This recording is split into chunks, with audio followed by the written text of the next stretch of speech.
share my mind? And if you don't, today's teaching is how can perception of order of difficulties be avoided? The belief in order of difficulties is the basis for the whole perception. It rests on differences, on uneven background and shifting foreground, on unequal heights and diverse sizes, on varying degrees of darkness and light, and thousands of contrasts in which each thing seen competes with every other in order to be recognized. A larger object overshadows a smaller one. A brighter thing draws the attention from another with less intensity of appeal, and a more threatening idea, or one conceived of as more desirable by the whole's standards, completely upsets the mental balance. What the body's eyes behold is only conflict. Look not to them for peace and understanding. Illusions are always illusions of differences. How could it be otherwise? By definition, an illusion is an attempt to make something real that is regarded as of major importance but is recognized as being untrue. The mind therefore seeks to make it true out of its intensity of desire to have it for itself. Illusions are travesties of creation, attempts to bring truth to lies. Finding truth unacceptable, the mind revolts against truth and gives itself an illusion of victory. Finding health a burden, it retreats into feverish dreams. And in these dreams, the mind is separate, different from other minds, with different interests of its own, and able to gratify its needs at the expense of others. Where do all these differences come from? Certainly they seem to be in the world outside, yet it is surely the mind that judges what the eyes behold. It is the mind that interprets the eye's messages and gives them meaning, and this meaning does not exist in the world outside at all.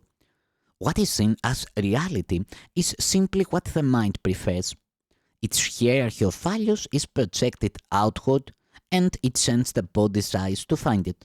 The body's eyes will never see except through differences, yet it is not the messages they bring on which perception rests. Only the mind evaluates their messages, and so only the mind is responsible for seeing. It alone decides whether what is seen is real or illusory, desirable or undesirable, pleasurable or painful. It is in the sorting out and categorizing activities of the mind that errors in perception enter. And it is here correction must be made. The mind classifies what the body's eyes bring to it according to its preconceived values, judging where each sense datum fits best. What basis could be faultier than this? Unrecognized by itself, it has itself asked to be given what will fit into these categories. And having done so, it concludes that the categories must be true. On this the judgment of all differences rests. Because it is on this that the judgments of the whole depend. Can this confused and senseless reasoning be depended on for anything? There can be no order of difficulty in healing merely because all sickness is illusion. Is it harder to dispel the belief of the insane in a larger hallucination as opposed to a smaller one? Will he agree more quickly to the unreality of a louder voice he hears than to that of a softer one? Will he dismiss more easily a whispered demand to kill than a shout? And do the number of pitchforks the devils he sees carrying affect their credibility in his perception? His mind has categorized them all as real, and so they are all real to him. When he realizes they are all illusions, they will disappear. And so it is with healing. The properties of illusions which seem to make them different are really relevant, for their properties are as illusory as they are. The body's eyes will continue to see differences, but the mind that has let itself be healed will no longer acknowledge them. There will be those who seem to be sicker than others, and the body's eyes will report their changed appearances as before. But the healed mind will put them all in one category.